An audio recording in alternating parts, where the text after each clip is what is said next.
بسم اللہ الرحمن الرحیم۔ السلام علیکم ورحمۃ اللہ وبرکاتہ۔ مناہل اسلامک اپڈیٹس میں خوش آمدید۔ انسان کتنا ناشکرہ ہے۔ دنیا کا ایک دستور یہ بھی ہے کہ انسان یہاں کسی موجود چیز کی قدر بہت کم کرتا ہے۔ ہوا ہو، رشتے ہو، وقت ہو، نعمتیں ہو یا صلاحیتیں ہو، اپنا زیادہ تر وقت نفس پرستی اور شکوے شکایت میں ضائع کر دیتا ہے۔ سردی میں گرمی کو یاد کرتا ہے اور گرمی میں سردی کے موسم کے فوائد گنتا ہے۔ خشک سالی میں بارش کو ترستا ہے، بادل آئے تو صاف موسم کی افادیت بیان کرتا ہے۔ اپنے چاہے سارے کام ہو چکے ہو لیکن کسی کے کام کا سن کر حیرت میں مبتلا ہوتا ہے، اور بسا اوقات چالے بھی چلتا ہے۔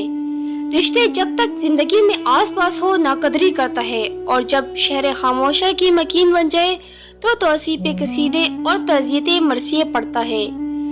یعنی وقت پر شکر گزاری سے تہ دست انسان، تبھی اللہ تعالیٰ نے فرمایا قتل الانسان ما اکفرہ، مارا جائے گا انسان کیسا ناشکرہ ہے۔ ویڈیو اچھی لگی ہے تو چینل کو سبسکرائب ضرور کیجیے اور اس ویڈیو کو شیئر بھی۔ شکریہ۔